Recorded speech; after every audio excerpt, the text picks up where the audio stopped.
morning and welcome to Health Talk here on AM 1270 and 96.5 FM KXBX. I'm in the studio today with Bill Kearney of Northlake Medical Pharmacy. And Bill, we're actually on a pre-recorded show today. And where have you gone this time? Well, we're going to take off and go to Tahiti for a couple of days. All right. Get a little warmed up here, and I'll be missing a couple of Wednesdays, and then you'll be missing the third Wednesday. So if there's snow. If there's snow. If there's snow, yes. So we'll have a couple in the can if we need it. And so it's going to be a little different show today as far as talking about specific drugs, although we will be talking about some specific drugs. But you're all aware, if you've been listening to my show through the years, that healthcare is in a dire strait. And, you know, you would think maybe it's just pharmacy, but it's pharmacy, it's laboratory, it's insurance companies, it's everything. And when I was getting ready to do this recording, I had received a letter from the National Community Pharmacy Association, which is a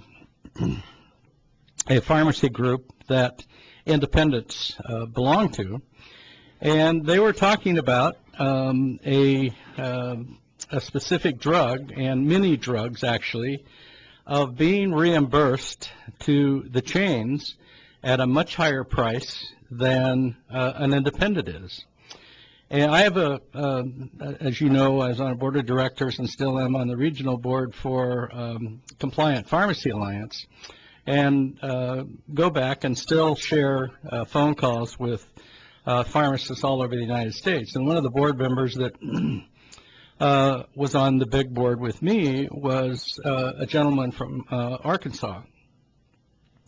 Arkansas Pharmacy Association is very strong, and the pharmacists that are involved in it are very active in their state association, and the members are very active, and they've historically been very politically active, making sure to keep their relationships with their local legislators. And then when we got into this place, and when I have a phone call about once every 2 weeks with pharmacists all over the nation, and we're all talking about the same thing, that we're not even getting paid from the insurers what the drugs cost us.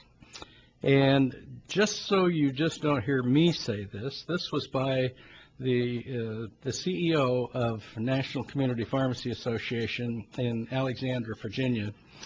And they were looking at a drug called Abilify, which that we sell generically. It's an antipsychotic drug. It is used for people that have bipolar disorder, people that have hallucinations, people that could be schizophrenic. But it's antipsychotic means it really changes the way your brain thinks, and it's usually for people who have a real problem adjusting to some things in their life. Not so much an antidepressant as just a different way to look at things. The difference in an independent pharmacy and CVS Caremark for a 30-day supply of this drug was $484. Wow. That was the amount that CVS Caremark got paid for it. We got paid $400. We got paid like 300 or 216. We lost money on that prescription, and for years we've suspected that, especially CVS Caremark, because they own their own pharmacies, they own a share of the distributor, and they own their own pharmacy benefit manager. So since it's a price giver and a price taker as a PBM and a drugstore chain, and now they've bought Aetna, they're reimbursed more for prescriptions than community pharmacies are. And that example shared with the Arkansas legislatures this week, patients and pharmacies, that was an eye-popping discovery for many of them, and especially the legislators and the patients that are in the room who directly or indirectly are paying that difference. So That wasn't just that drug either. Scott Pace, who was the APA Executive Vice President and a CEO, held up a folder with 270 more examples of self-dealing, of this pharmacy benefit manager and chain drugstore giving themselves more money than they did the independents. On the average, he said those examples showed a difference, 270 examples showed a difference of over $60 or more per prescription being paid to CVS than was being paid to the community pharmacies.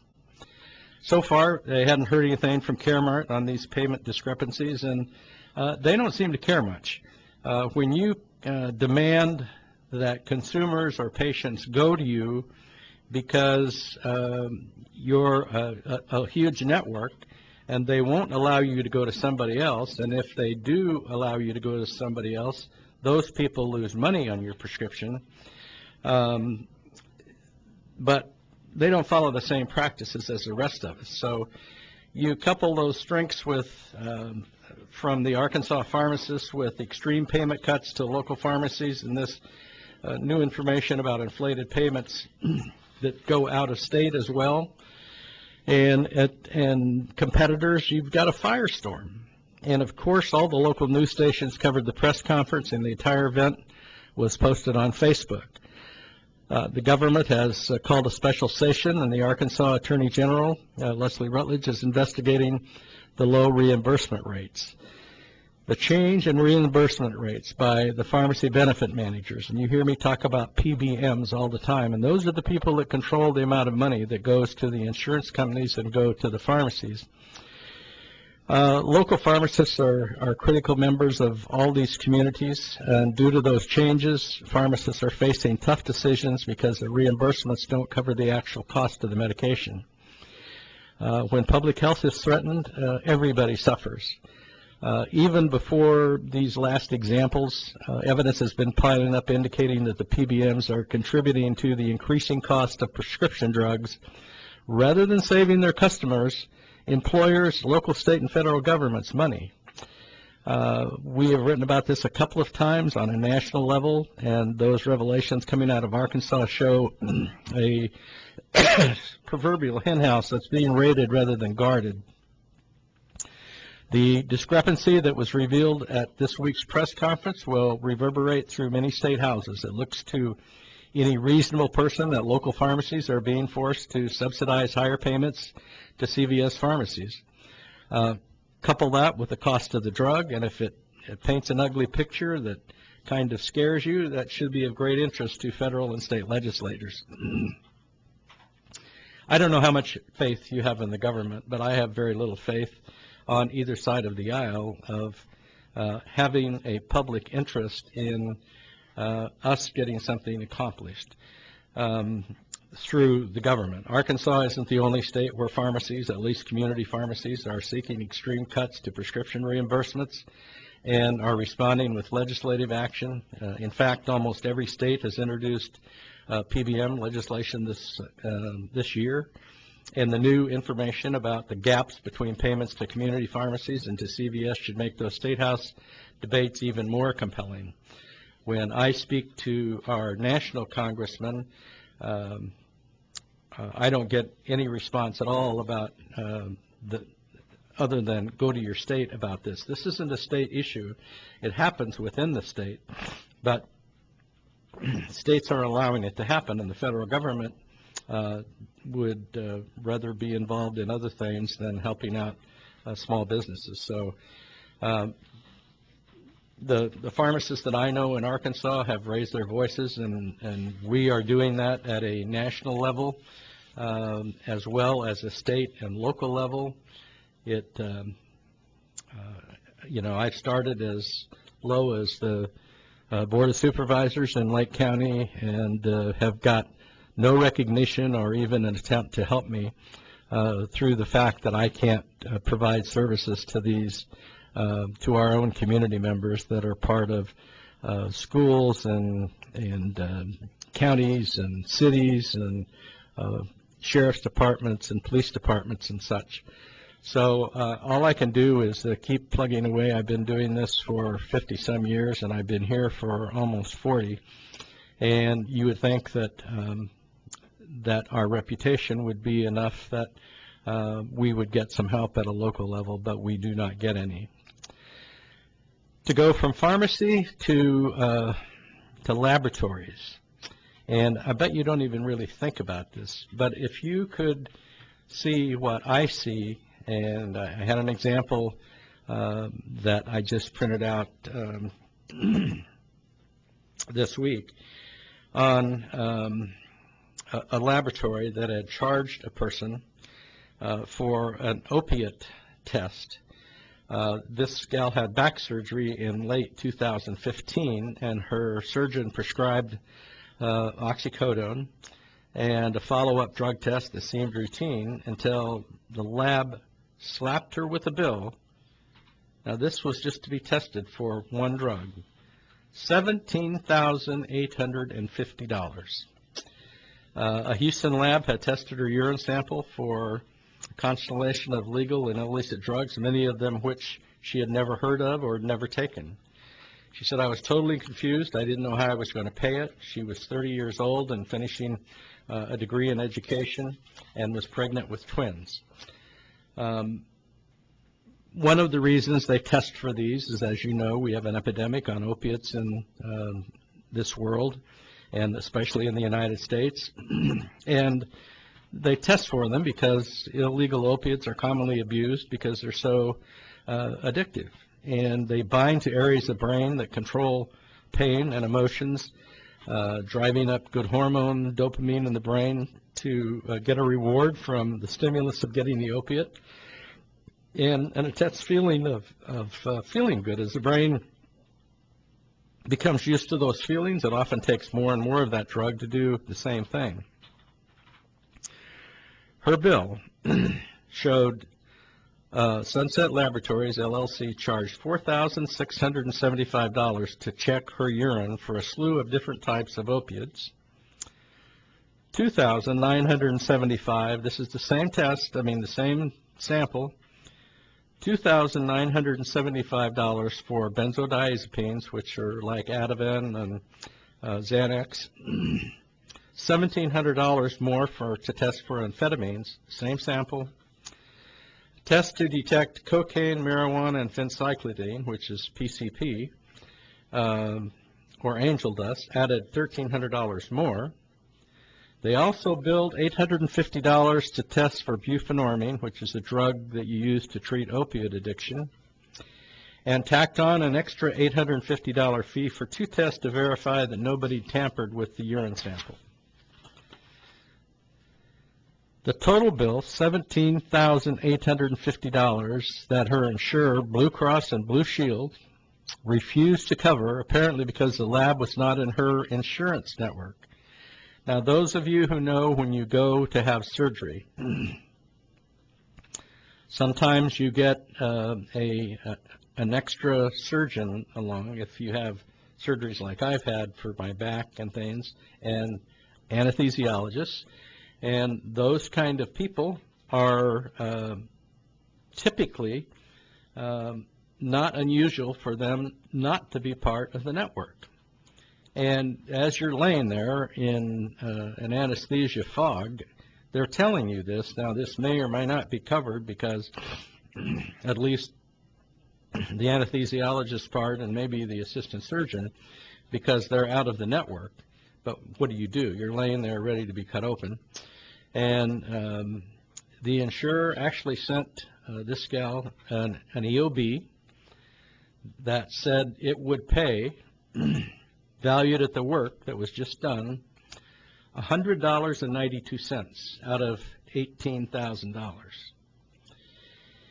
She was billed at $17,850 for the urine test, and they declined to pay any of the bill because the lab was out of the network. But if they were going to pay, excuse me, they would only pay $100.92. Her father happened to be a physician, and he knew she was going to have twins, and he didn't want her insurance to be a problem, so he paid the lab $5,000 to settle the bill. He filed a complaint to the Texas Attorney General's office and identified the surgeon who ordered the costly test. His office told Kaiser Health that people affected by these drugs had to have a lab test to determine whether or not that was have something to do with the outcome of the surgery. This lab was Sunset Labs, and it's part of a network of pain clinics and other medical businesses founded by a Houston anesthesiologist. And it's very lucrative because most people pay these things. 3 experts were interviewed by the television station there and said the lab grossly overcharged. They also doubted the need for the test. And this was also conducted with Kaiser Health. It just blows the mind. A federal prosecutor said the lab and pain management consultant is very high and incredibly out of the normal. A medical fraud expert called the lab bill outrageous and unconscionable and said it would have prompted an investigation. But when they go to other people that do the same thing, they said Sunset billings are in line with charges of competing out-of-network labs in the geographical area. So the pain doctors agreed that excessive urine testing is the best course of action, and the lab is not in a position to question tests ordered by a doctor. And right after I finish this, we will go into a same sort of an excuse that we heard a couple of weeks ago when you were listening to my show about Aetna being investigated because the person that looked at the charts never saw a nurse's report, and saying that that's a standard protocol when it comes to doing these. But the testing boom costs billions of dollars annually and has raised concerns that some laboratories and doctors run tests needlessly or charge exorbitant rates to boost profits. If you've been listening to me for many years, you know that when Medicare became so prominent to take over physicians' practices, I was here in Lake County, and one of the physicians that was important to Lakeside Community Hospital before it became Sutter said, let's get everything done that we can, and let's charge whatever we're used to charging, because Medicare is going to come into town, and then we're going to have to be reasonable about our prices. But we're a rural hospital, and we expect prices to be higher here than it is in a metropolitan area. So they got by with it for several years. And urine testing for patients with chronic pain has grown exponentially, actually, over the past decade amid all of the abuse from opiates. Pain doctors say drug testing helps them make sure patients are taking the drugs as prescribed and not mixing them with an illegal substance. And you can listen to these excuses, and they sound verifiable, but then when you get the price tag for it, is it worth that much to make a person have to sell their cars and house and many things in order to make? It's bad enough when you're in chemotherapy and taking chemo drugs that are $100,000 a pop, and in order to go in and get chemotherapy, you're selling your house to be able to have the drug to save your life. Some insurers have refused to pay, which can leave patients like this one threatened with high bills, and they had no idea that they had occurred. Surprise bills loaded with unexpected expenses and explanation sticker shock on patients who don't know the difference. And I would have to say, excuse me, if I wasn't a healthcare professional, I would think this is way out of line, but I wouldn't know how much out of line it would be. And if you talk to somebody from Sunset Laboratories or Kaiser Health, they would tell you that that is in line. And if you're a complete neophyte about these things, you don't have any choice but just to accept what they tell you.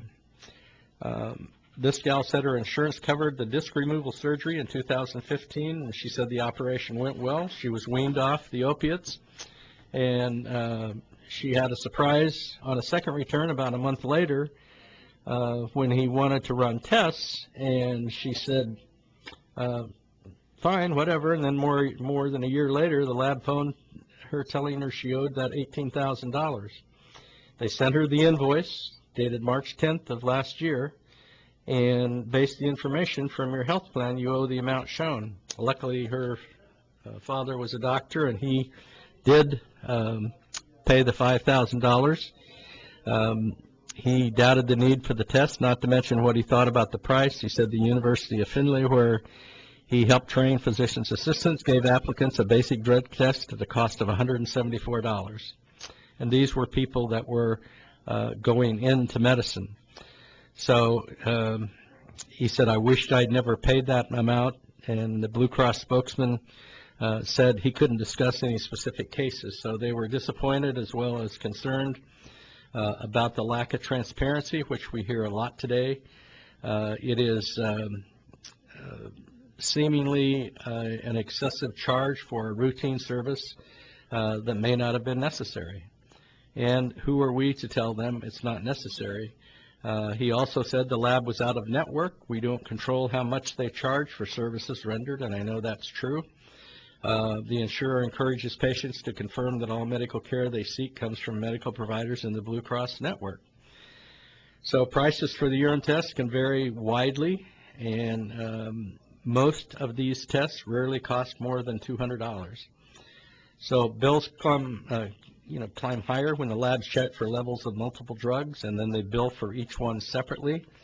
I'm sure you could do, and I'm not speaking from an expert analysis here, but I'm sure you could do the same test with the same sample and maybe more than one test at a time. One insurer sued a lab for charging $1,800 for a drug test, for instance, and still ended up having to pay what they requested. The father, the physician, ignored the request for a full EOB of the drugs, and in May he filed a complaint about the bill with the Texas Attorney General's office.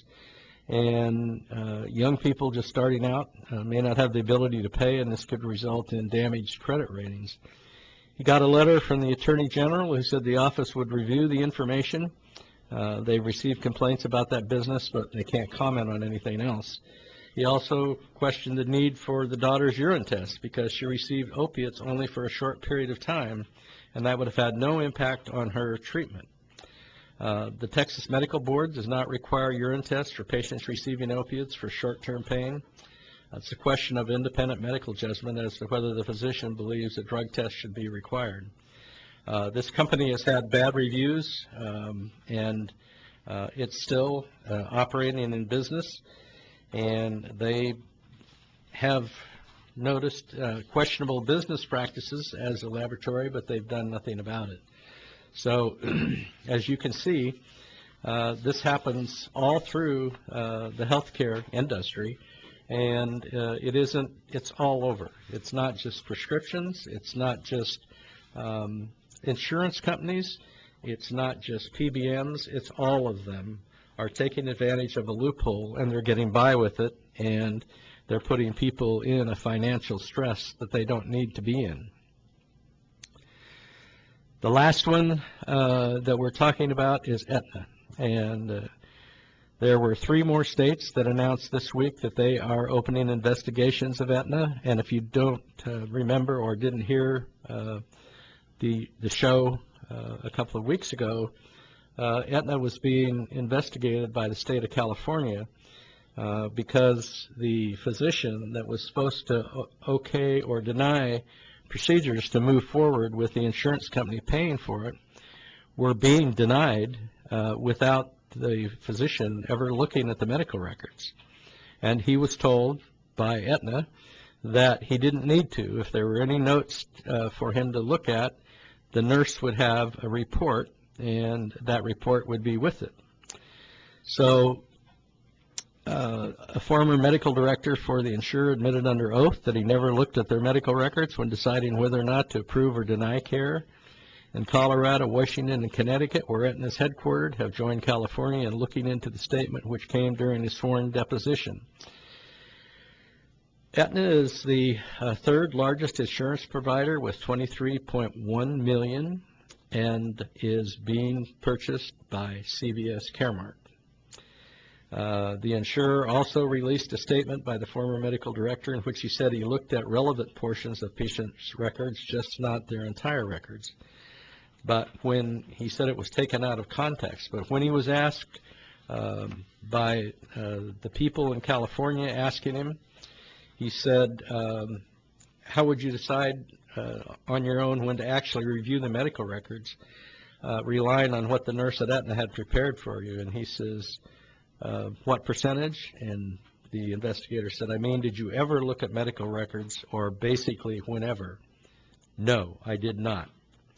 So as part of your custom and practice in making decisions, you would rely on what the nurse had prepared for you? Correct. Instead of actually looking at yourself, the medical records? Correct. And was that throughout your years at Aetna? My tenure, yes. Was that how you were trained to do it when you first joined Aetna, he said? And he said, to my recollection, yes. He had a chance to amend his comments after reviewing the deposition, but he signed it as it was. And we want to be 100% clear with our members, Aetna says, and the public. The deposition was taken out of context to create media and courtroom leverage. And he said, when I stated at the deposition that I never looked at a medical record while at Aetna, I understood the term medical record to refer to the entirety of a patient's historical file containing all charged doctor's notes, lab tests, and any other report for that patient, which says it was signed Tuesday in Los Angeles. In my mind and based on my experience, this is the definition of a patient's medical record, a record of their treatment and medical history. Not only is a patient's medical record a very large file or files, in my experience, neither patients nor providers submit the entirety of a patient's medical record to Aetna. And he went on to say that he was being questioned during the deposition about reviewing medical records, and I understood him to be saying to me whether I reviewed the entirety of a medical record. But they have it in the deposition what he really said. After interviewing the proportions in the medical record, the nurse's notes, I would apply my medical training, experience, and judgment to reach an appropriate coverage determination. CNN was doing an expose on him, and they sought comment from him for weeks before the original story was published, and he never returned the phone calls. And Heather Richardson, who was the attorney for Aetna, also refused to answer CNN's questions. He reportedly stated that he did not look at medical records, at one point going out of his way to correct the attorney. So Aetna has rejected all the allegations, saying Washington failed to comply with its request for blood work. He was diagnosed with a common immunodeficiency in high school and became a new Aetna patient in January 2014. Last couple of weeks we told you that Aetna originally had paid for each infusion, which could cost up to $20,000. But when the clinic asked Aetna to pre-authorize a November 14th infusion, Aetna said it was obligated to review his medical record, and that's when it saw the last blood work had been done 3 years earlier. In the new sworn statement, the doctor said his decision was based on the lack of recent blood work, and he was just following protocol. He wasn't sure of what the drug of choice would be for people in that condition and what symptoms it would endure, so he just denied the request. Despite being told by his own doctor's office that he needed to come in for new blood work, he failed to do so for several months until he got so sick. So as you can see, number 3, in where healthcare has gone, and that it's all completely through the system from the beginning to the end. So I'm not sure unless we have complete transparency. And I've told you many times, when you go in your doctor's office, make sure you ask them these questions. And I know you're all sick, and I know I had an individual today that was going to undergo chemotherapy, and whenever a person becomes immunocompromised, we do not give them the shingles shot, because that affects their ability to fight off diseases. And the new Shingrix, the new shingles shot, is a 2-shot thing, and it would be coming in the middle of the patient's chemotherapy, so that was rejected. But the physician said, I want her to have the Zostavax shot. So she has a common chance to not get the shingles. And what he's referring to is that many people who are undergoing chemotherapy have their shingles triggered by the chemo and the stress and everything that goes with a cancer diagnosis, in which those of us who have been diagnosed with cancer at some times have a difficult time trying to process all these facts and figures to us about having cancer and maybe not being around in a year's time, that we're probably not listening as well as we should when somebody tells us these things. And the doctor was very well aware of that, and he said, I know what the pharmacist says, and the pharmacist is correct in most cases, but in your case, because you don't undergo chemotherapy until a few weeks from now, I want you to get some protection about developing shingles while you're going through chemotherapy. So we're going to take a little break here, and when we come back, we're going to talk about drinking alcohol, the key to living past 90. I don't know if we'll make it, Paul, but we're going to try. Hey, we sure are. Yeah. Many patients with chronic pain end up taking pain medications from many different physicians. Hi, my name is Bill Kearney, pharmacist and owner of Northlake Medical Pharmacies. Each of your doctors may not be aware of the medications prescribed by other doctors, and the result is an increase in the risk of side effects that don't necessarily come with better pain control. The drugs are usually prescribed for pain for a short amount of time, but the length of time can get lost in the shuffle. If you're taking multiple medications, sit down with your pharmacist and review all of them, not just pain medications, but all your medications. Ask us about our medication review program where you bring all your medications into our pharmacies. We will look at all the medications, both prescription and over-the-counter, to check for duplications, expired medications, and possibly discontinued medications. There are no charges for this service, and it's a free service, and you don't have to be our customer. Northlake Medical Pharmacy is at Hill Road next to Sutter Lakeside Hospital and outside the Brindle Shops Mart in Lakewood.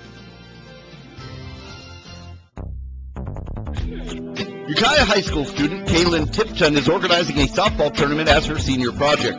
The Ball for It All softball tournament will take place Saturday, April 21st, and will be hosted at the Ukiah Sports Complex, and the team fee is $250, and the deadline to register is Friday, April 6th. You can register at the Recreation Office at 411 West Clay Street or online at ukiahrecdesk.com. For more info, please call 489-6307. It may not require a textbook, but it's filled with valuable lessons. It may not take place in a classroom, but it's an ideal environment for learning. It may not involve a diploma, but it can help prepare California's young people for life. It's high school sports. High school sports can play a critical role in a student's overall education. In fact, studies show that students that participate in high school sports are more likely to enjoy greater levels of achievement in their academic lives. If you think high school sports are only about competition, think again. Better yet, think about attending a high school sporting event in your community. You'll be amazed by what you see. High school sports, a winning part of a complete education. This message presented by the California Interscholastic Federation and the California State Athletic Directors Association. We bring the community closer together, supporting business in every way. We're helping make your dreams come true, working hard for you. The Lake County Chamber of Commerce would like to recognize their Member of the Month, Tompkins Tax Consultants. John and Diane Tompkins have been serving Lake County since 1974 and have been a member of the Lake County Chamber of Commerce for 24 years. They provide services to many small businesses and individuals in Lake and Mendocino County. Their main office is located in Lucerne off Highway 20, and they also have a second satellite location in Lakeport at 576 Lakeport Boulevard. For more information, reach them at 274-1843. Lake County Chamber of Commerce, we're steady and strong, help to shape the future.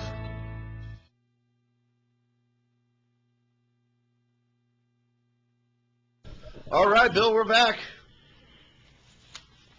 Well, I'll put on my little earmuffs here and talk a little bit about, if I still have the paperwork here, of drinking alcohol and living to be 90. And I'm not sure that I want to live until I'm 90 years old, but I was curious, as you were, Paul, when you saw the article, and wondered what they really had to say about it. Yeah, what are they really saying? Well,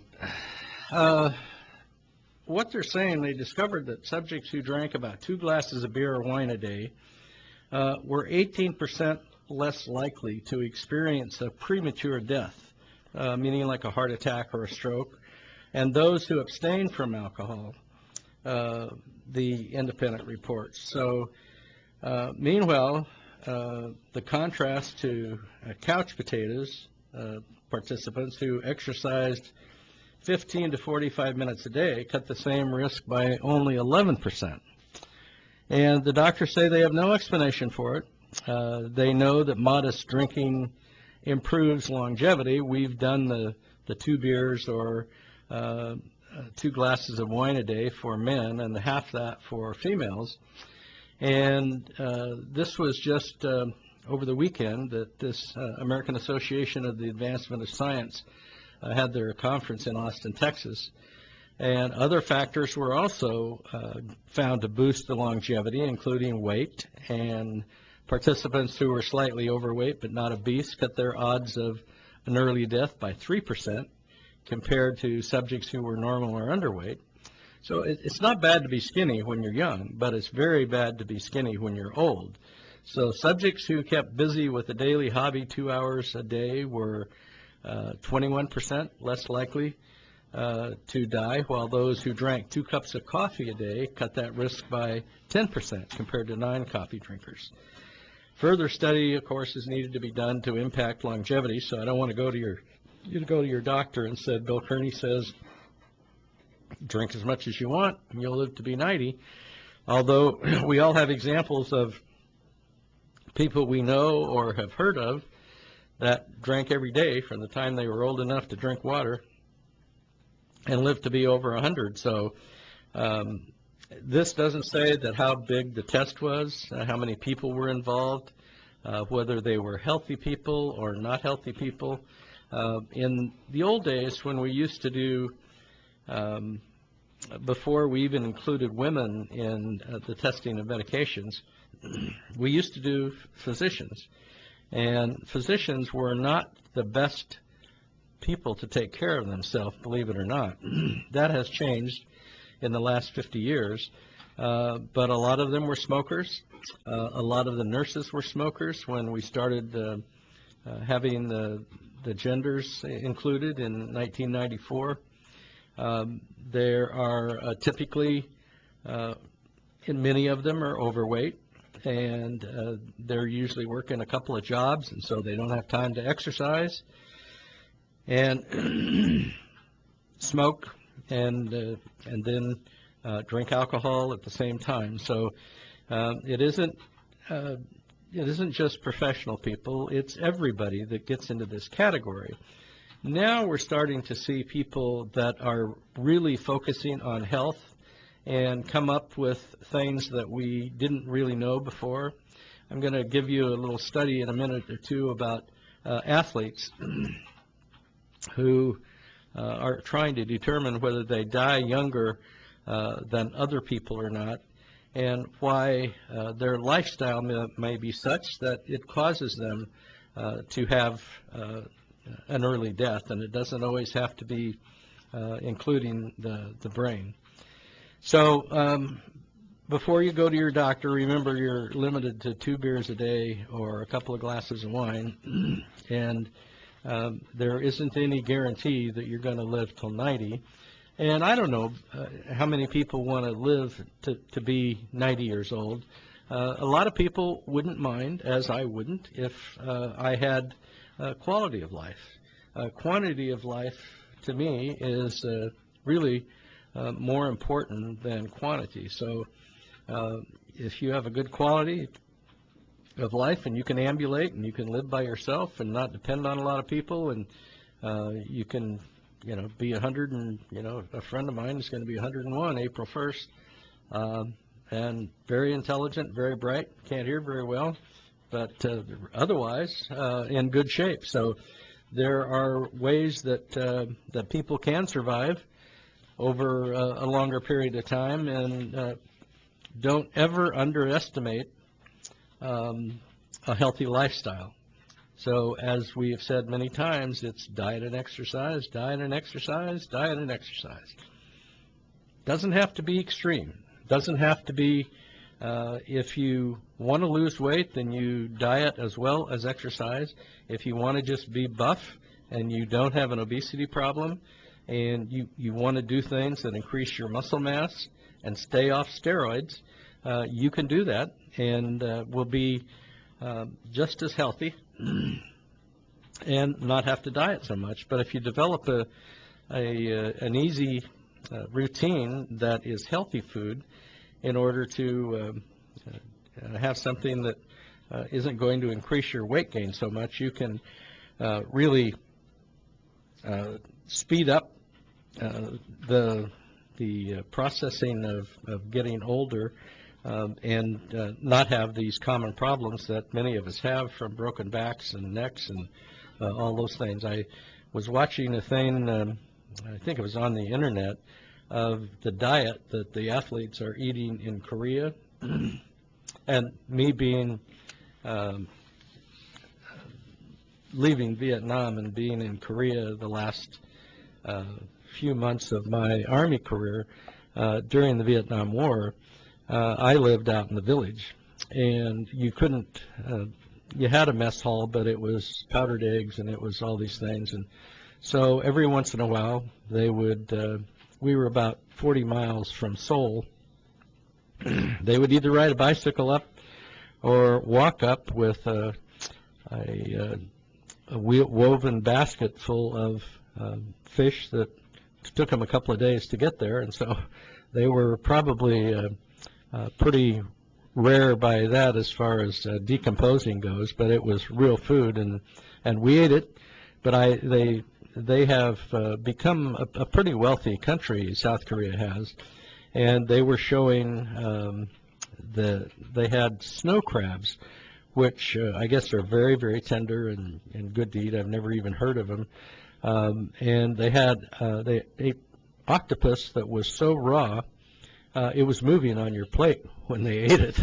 And of course, if you've ever been there, kimchi is a native dish of the Koreans, which in the wintertime is a cabbage that's in a fermented pot and sits there for months and ferments. And they keep adding hot peppers to it, and it has a terrible aroma. And in order to live with the Koreans, which I lived out in the village with the Koreans, you have to eat it, or you can't stand what everybody else smells like. So, and it's not bad. But you have to get used to it. And they eat raw meat, bulgogi, and that's the first place I ever saw top ramen, and that was 50 years ago. I didn't even know what it was. So, but lots of rice, lots of good vegetables. I was listening to somebody say they were talking about going, they were in New Zealand or something, and they went on a tour, and there were a group of South Koreans on a tour bus, and they came out and they walked all over the grass. And he said, it's not like they don't have grass there. Well, where I was, where the Olympics are, was in the mountains, and there wasn't any grass. All they had was rice paddies, and they grew their own rice. And if you stepped off the path and you found there was any grass, there was probably a mine laying out there someplace, because we were all the time operating on people that had lost arms and legs trying to get the metal out of a minefield. So, but back to diet and exercise and eating the right kinds of foods. you can be just as healthy as anybody else if you want to put yourself on that kind of a discipline. And it doesn't have to be that strict. You know, if you exercise, that allows you to eat more calories, but you must burn those up in order to keep putting more weight on. There was an article that kind of got my imagination, and I was a little shocked at it. It was called As Marijuana Use Rises, Doctors Warn Pregnant Women. And this was from Kaiser Health. And the highlights were about a marijuana mother who has an all-natural remedy for issues such as morning sickness and postpartum depression, and she has a 2-year-old child, and she's having more children, and she set up a Facebook page who has nearly 2,600 people on it that were all smoking marijuana and having children. And she was 22 years old when she started feeling really lonely in the house, and she wanted to reach out to other mothers and didn't want to hide her marijuana use. So she insists on the fact that before marijuana became legal for recreational use in California, she was using it every day, and her child, when it was born, was perfectly normal. The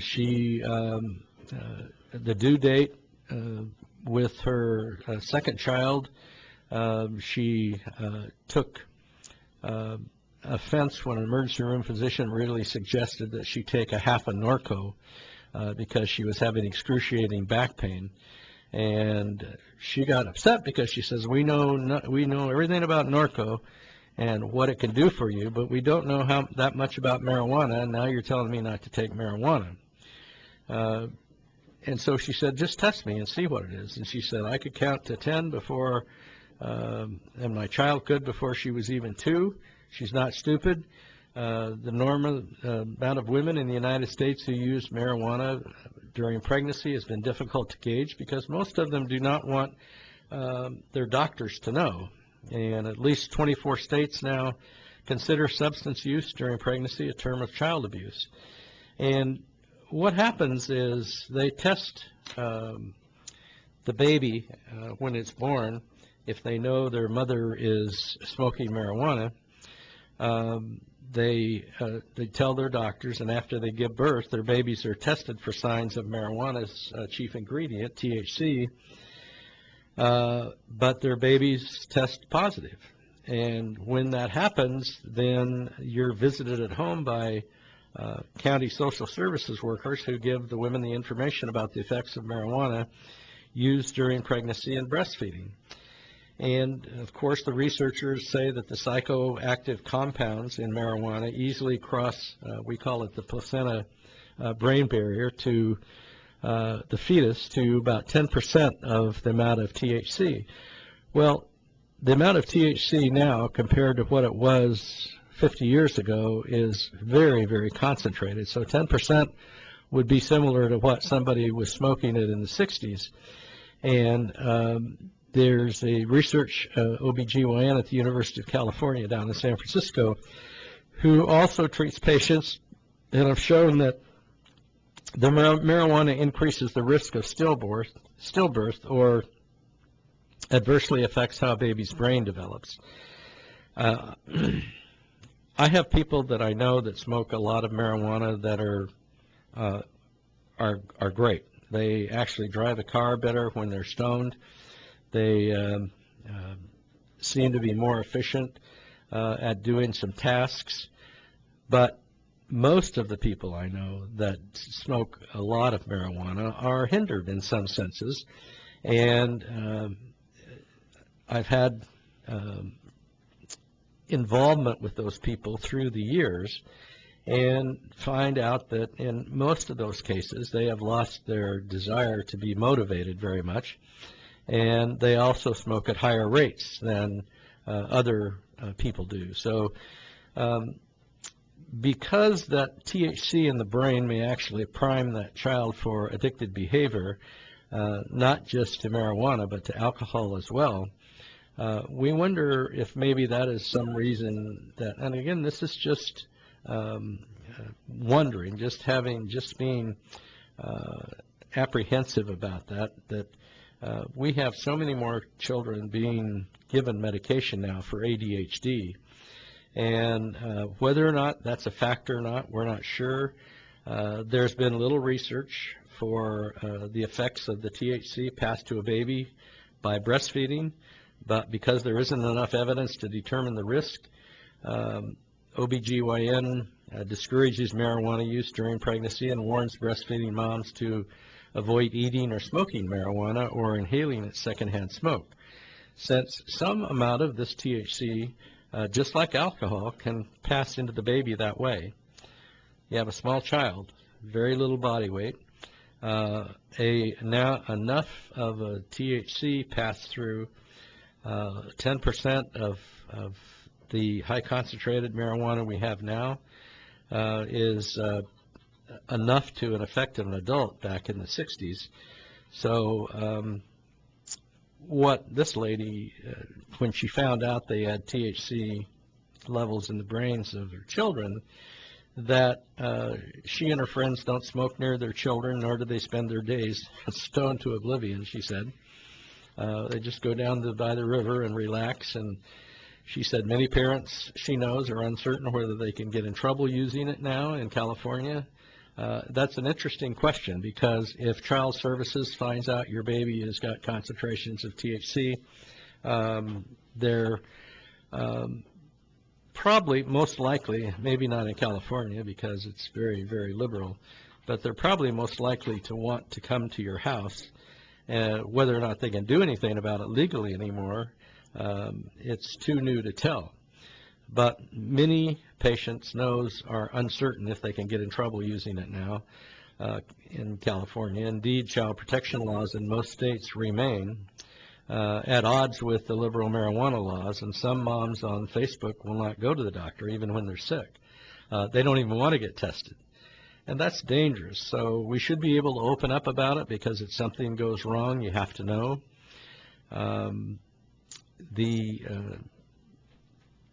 The companies or the regulatory agencies that do not endorse mandatory testing for THC in pregnant women or newborn babies out of concern that the women would be jailed or have their babies taken from them.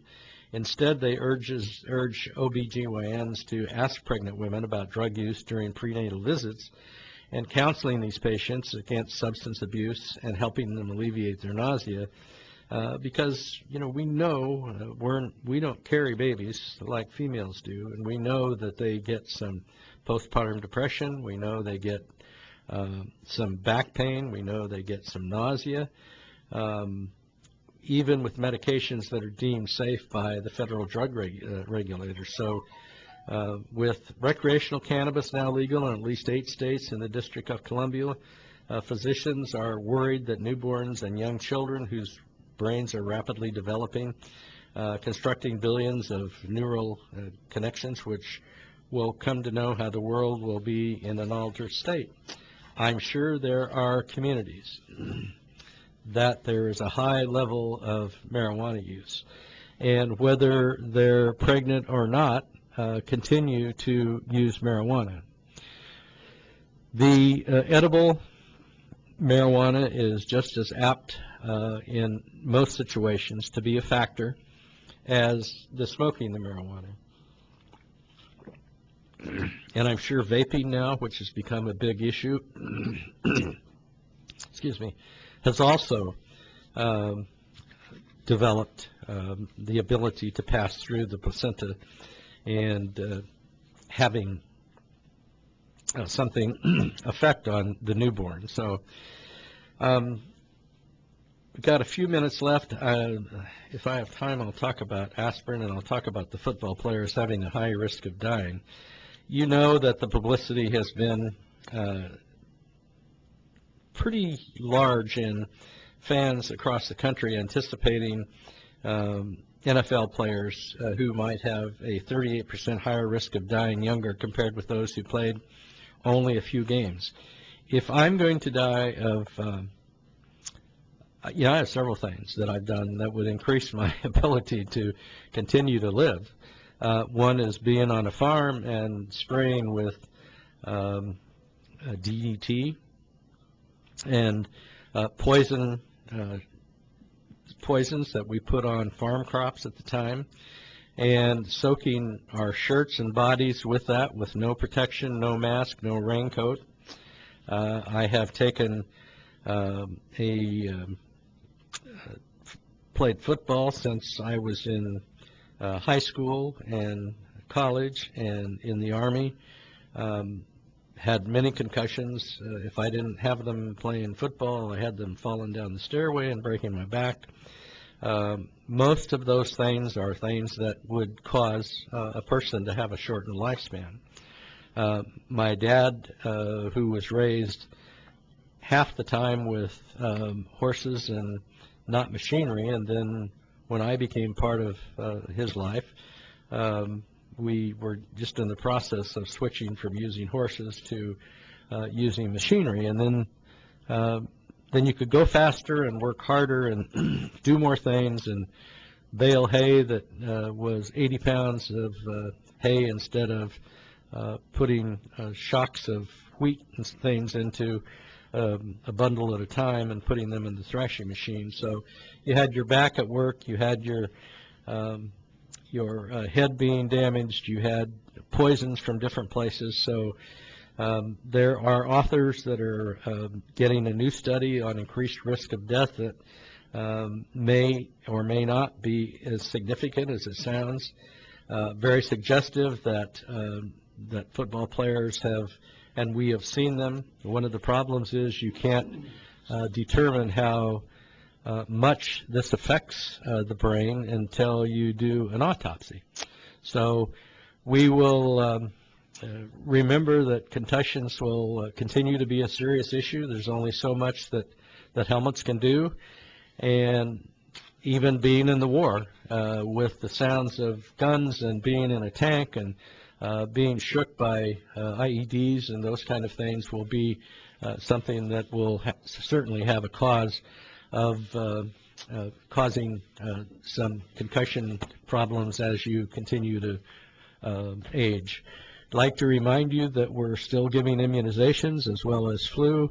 When we come back, we'll only have a couple of weeks to continue that, and remind you that we still are doing delivery service for everybody and still giving those immunizations. We also still would like to remind you, we still have 2 pharmacies, community pharmacies that are on the low end of the totem pole when it comes to reimbursements. We need your support. So I'd like to remind you we're at North Lake Medical Pharmacy across from Sutter Hospital at 5136 Hill Road East, and 263-6192 is the phone number. And if you go down to the Bruno Shop Smart Shopping Center at 347 Lakeport Boulevard, give us a call there at 263-1328. Thank you, Paul. Thanks, Bill, and we'll see everybody back here again next Wednesday for Health Talk on AM 1270 and 96.5 FM, KXBX Lakeport.